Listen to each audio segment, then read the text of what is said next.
Hello, and welcome back to another reading. I am so glad you could join me. Still in the same space, slightly different angle though. I hope you don't mind the tank top. It's very hot in my apartment. I'd apologize, but I'm not sorry. Some announcements happening over on the Patreon. So first off, thank you so much to all of my patrons. There are so many of you now, I have to use both sides of the screen. Thank you guys so much for your support. If you want to be kept up with these special announcements long before they make it out in a video, definitely go support me on there. At any level, I have a $1 tier if you just want a nice light commitment. Or you can pledge and then rescind your pledge for just that amount. I appreciate any and all support. About the studio, I do have a couple of ideas I'm going to try and work with to try and make it a little more welcoming. But for now, the first thing was bringing back the mug. That's tasty. So I think that is something my computer's over here. I'm going to try to not glance over. No promises, though. But with that, how could I have forgotten? You might notice I've got a bookmark here. Guys, this is a very special bookmark that I got from an amazing creator. Let's make sure that focuses. Wolves Have No Kings. And that incredible design. I got a couple more, so I'll show off some more, but it's Belligerently Bookish on Instagram. They're amazing. They have a wonderful eye for aesthetic. They also happen to be one of the most brilliant creators I'm aware of. I have been inspired by this person my entire life. They are amazing and wonderful. Please go support them. They're big into fantasy literature, so definitely go check them out. And without any further ado, let's jump back in to The Legend of Luke by Brian Jacques, Chapter 20, after one last sip.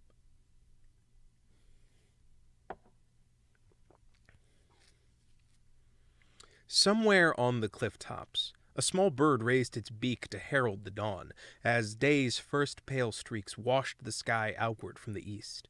The crew of the Greenhawk sweated and cursed as they pushed their craft on shore with makeshift paddles. She rose on a swell and forged forward, scraping her hull into the sand and listing to port. Keeling slightly as the ebbing water dropped her on the beach. Roaring and shouting, Chopsnout urged his vermin over the side. "Grab 'em, mates! I want those two alive!" Luke shrugged off his cloak. Raising his sword, he watched the savage-looking sea rogues pounding up the beach. Verg took up his position, spear at the ready, steeling himself against the wild war cries of the charging foe. "Ha! Let's see the colour of your insides, mice! Lop off their footpaws so they can't run away! Give me a cloak made out of mouse skin! Ha!" Chopsnout could scarce believe his eyes. Leaping down from the prow to bring up the rear, he saw the first wave of 10 or so crew beasts vanish into the ground. Halfway up the beach, Luke's fighters had dug a trench, lining it with sharpened stakes and covering it with rush mats, strewn thinly with sand. Vermin plunged in in shocked agony as they plunged into it. Luke gave the signal, letting his sword point dip as he bellowed aloud to his companions. "Now! Strike now!" Both Luke and Verg dropped into a crouch. Arrows hissed angrily overhead, thudding into the vermin who were hovering on the edge of the spiked trench. 2 more flights of shafts followed speedily. Then Luke leapt upright, wielding his sword as the archers dropped their bows and seized fire-hardened lances. "Charge!" They dashed forward, with Luke and Verg out in front, leaping the trench and hurling themselves upon the enemy. Chopsnout had lost his pitch-blob nose as soon as he hit the sand. He stood yelling hoarsely at his vermin crew. "Retreat! Retreat back to the ship! Retreat!" However, they were suddenly outflanked. The rest of Luke's small force thundered out from a cave situated on the far edge of the point, armed with long cudgels and swings. Rocks whistled through the morning air, cutting down several of the routed vermin. Then they were hit from both sides by Luke's lances and the swinging clubs of grim-faced, ruthless mice.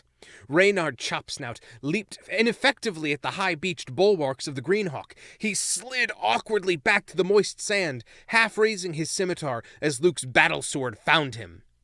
It was over in less time than it had taken for the vermin to beach their boat.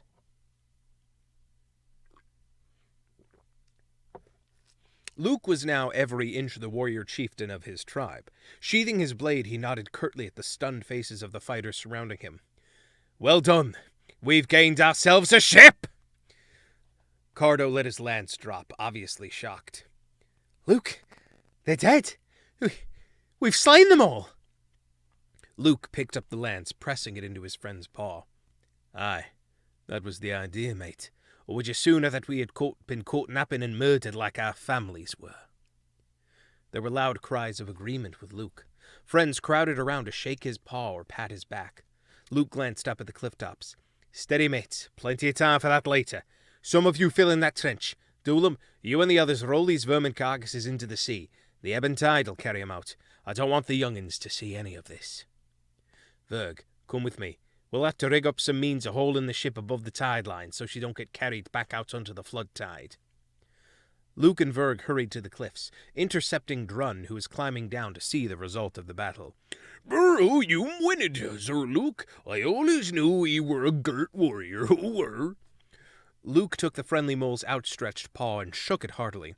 "Drun, my old mate, how are you at moving ships up beaches?" The mole sized up the situation immediately. "It be the least I can do for 'ee, sir." Before the incoming tide had arrived, Drun, with the aid of his moles, some mice, and the hedgehogs, had dug a shallow channel from the Greenhawk's prow to a spot above the tide line. This he lined with stiff slabs of cliff shale, well wetted down with seawater. On the vessel's forepeak was a windlass, a simple mechanism for hauling up the ship's anchor, with a horizontally revolving barrel. Welf Tip-Tip and her hogs helped to carry the anchor up on shore, where they wedged it firmly between two big rocks jutting out of the sand. Now the ship was attached to the land by its anchor. Drun chose the stoutest creatures to turn the windlass, which they did by ramming home stout poles into the housing. Once the slack of the rope was taken up, they began turning the windlass in earnest. The young ones and the oldsters had come down from the cliff tops. Extra paws were needed, so they all joined in. Windard and Old Tula ran back and forth, splashing more water on the shale slabs as the ship slid forward up onto the shore, creaking and groaning.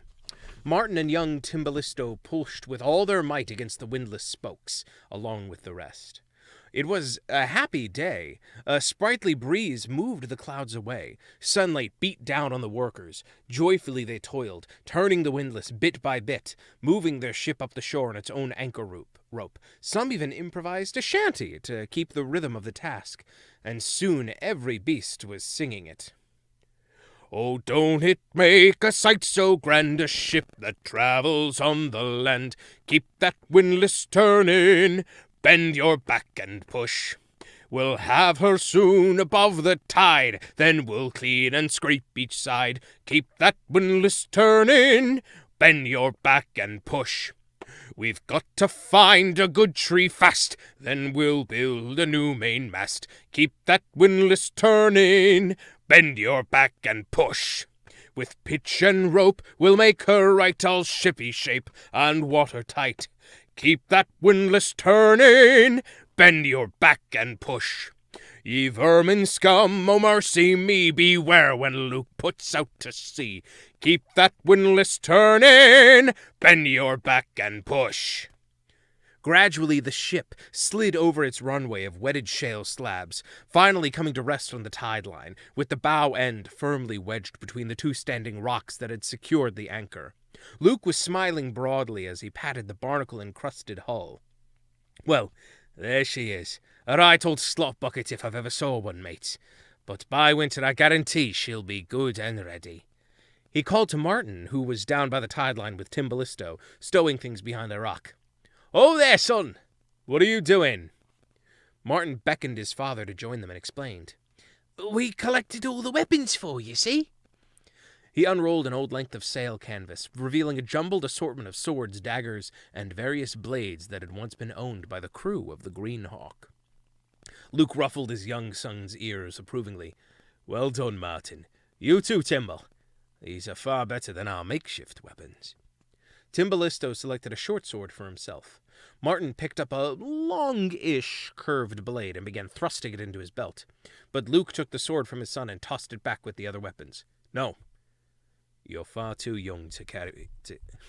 You're far too young to carry a blade yet, son. Tim, you may keep your blade. 'Tis about time you had one. You'll be fully grown in another couple of seasons. Seeing the disappointment on Martin's face, Luke threw a kindly paw about his son's shoulders. Martin, you don't need the blade of any sea scum. My sword is yours by right.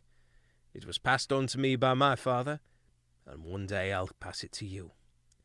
The young mouse's piercing grey eyes searched his father's face. When? In his mind, Luke saw himself asking the same question of his own father. He gave Martin the same answer he had received long ago. When I think you're ready.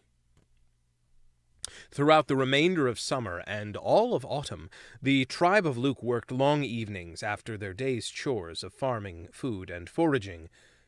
The shores was done. Gradually, the once rickety sea rogue ship took shape.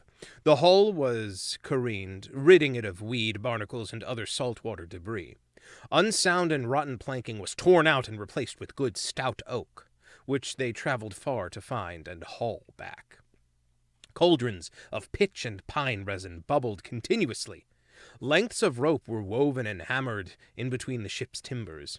Then the pitch and resin were poured into the joints, sealing them and making the vessel watertight.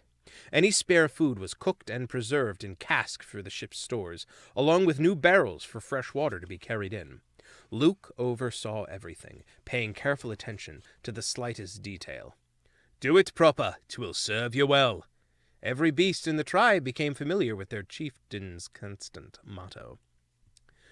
Winter's first icy breath was coating the northern coast with rime frost when the new mainmast was raised. Vergendrun had chosen a good tall white willow, which would bend with the wind where other wood might crack and break. Newly patched and hem, the wide single mainsail was hoisted, fluttered a moment, then bellied proudly out in a cold north breeze. A cheer went up from the creatures who had worked so hard to repair the vessel.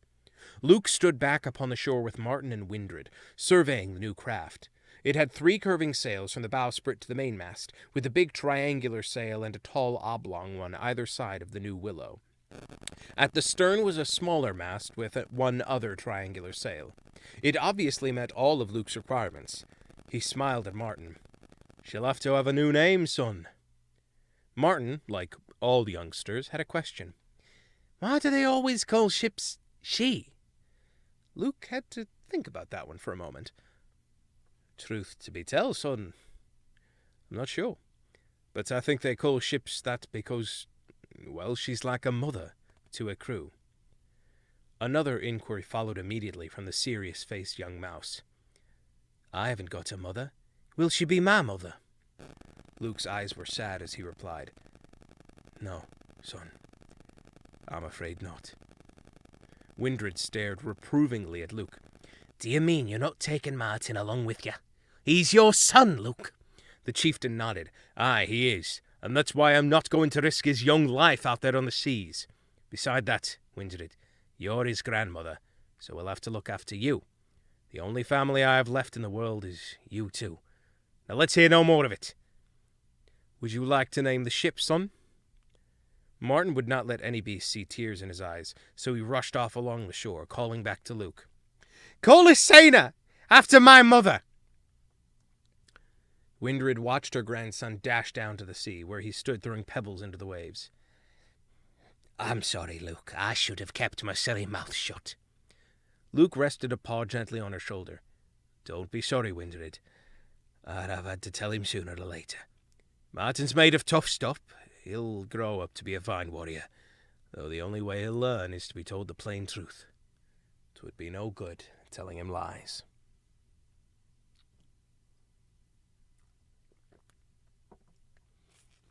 That night, a feast to mark the completion of the vessel Saina was held in Luke's cave. Autumn's harvest had been good, and the cooks had excelled themselves. Martin cheered as he and Timbalisto joined a young hogmaid called Twindle and Drun's nephew Bertle. The 4 sat together, giggling and joking beneath a lantern toward the rear of the cave. Ruddy firelight twinkled in their eyes. They had never seen such a sumptuous spread. You're lookity, Gert Plum Puddin'. Oh, and see those little tarts. They've got cream on top, and that looks like a twirl. I bet my mum Welf made those. Have you tasted the soup yet? 'Tis full of rock shrimps and vegetables. I want a slice of that big cake, the one with the honey and red currants at the top. They sipped Drun's fizzy apple cider and munched hot wheat scones that contained chunks of candied pear. The elders drank special barley beer and cut off slices of celery and onion cheese to go with it. Old Twula raised his beaker and broke out into song. Oh, the weather's cold outside, but we're all snug in here, with thee and me good company and lots of barley beer. Oh, the snow comes down outside, and winter winds do moan. But sit with us by our roaring fire, and you'll not hear one groan. Oh, the night is dark outside, but the soup is good and hot. Good food, fine friends, and happy hearts, I'd say we've got the lot. Amid the laughter and applause that followed, old Twula poured himself another beaker, crying out, That's the stuff! 'Tis a feast, and we be here to enjoy ourselves. Who's got a song? Drun began using a gourd as a drum, beating out a rhythm with 2 wooden spoons. Gore, missus, well, show 'em off ye can sing. Goodwife Welf was immediately up, aprons swirling as she danced a jig, clapping her paws and singing. 2 plums grew on a pear tree, a wise old owl did say. Oh, dearie me, I'm certain they shouldn't grow that way. For beech nuts come from beech trees, while Mother Nature rules. As long as acorn comes from oaks, no wisdom comes from fools. Then came a little hedgehog, who said with a simple smile, Good day to you, wise creature, now list to me a while. Why does a tree stay silent, and yet it has a bark? So why do shadows fall at night, but never leave a mark? Though you may think me silly, I know 'tis only fair. Most only fool can tell you that 2 plums make a pear. The mice had never heard this quaint ditty before, and they chuckled at the logic of the little hedgehog. Doolam poured Welf a beaker of cider, offering her his seat so that she could catch her breath. Good song, ma'am. That was very clever. The hogwife winked at him. If you think that's clever, then ponder on this. How many pears in a dozen pair? 6 or 12? She watched the bemused mouse try to work it out. 6, I think. 'Tis 6. Goody Welf chuckled. Then I wouldn't send you to the orchard for my pears. Doolam scratched his head and did some more figuring. No, 12. The answer's 12. 12 pair of pears? Are you sure? Aye, I'm sure.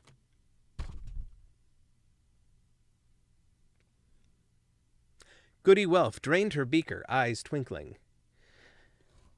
But that's 24. 12 pairs of pears. Doolam scratched his head furiously. You've got me all mixed up, ma'am. Drun patted the puzzled mouse's back heartily. He try working it out in apples, then, sir. Side note, that was the most terrifying thing of my day. Late into the night, they carried on feasting, singing, and setting riddles. The fire was burning low when Windred moved the cave barricade a little and peered out. She shuddered and hurried back to the fire. Snow's beginning to fall out there. Luke took his cloak and spread it over Martin and Birdle, who had drowsed off together in the corner. Windred waited until Luke returned to the fire, then asked, Couldn't it bide till the spring? Luke stared out into the red embers. No, I've stayed too long already. Snow or not, I am bound to sail in the morning. Windred sat silent a while, listening to the snow-laden wind sweeping the shores outside. Suddenly she leaned forward and gripped Luke's paw fiercely. Go then, and seek out Viludaska. Slay him and destroy his blood-coloured ship. Steal the life from him who robbed us, Alcena. I'll take care of Martin, and when he's grown enough, he'll care for me. But swear to me that one day you'll return here to the creatures who love you, Luke, the warrior. Holding his sword blade over the fire, Luke watched the embers reflecting against it. I swear that when I'm done, the sea scum will murder no more innocent creatures. On my oath, I will return here when my work is done. And that's where we'll end it. Thank you so much for joining me again. And as always, a special thank you to my patrons. You guys are amazing. Thank you so much for your continued support. Once again, check out Belligerently Bookish on Instagram for these bookmarks. I will link his Instagram as well as his website in the description. If you need a book, there are some there that you'll definitely like. But yeah, with that, we will pick up there again next week. And I will see you guys then. I hope you have a good week. Stay safe. Stay healthy. Bye, guys.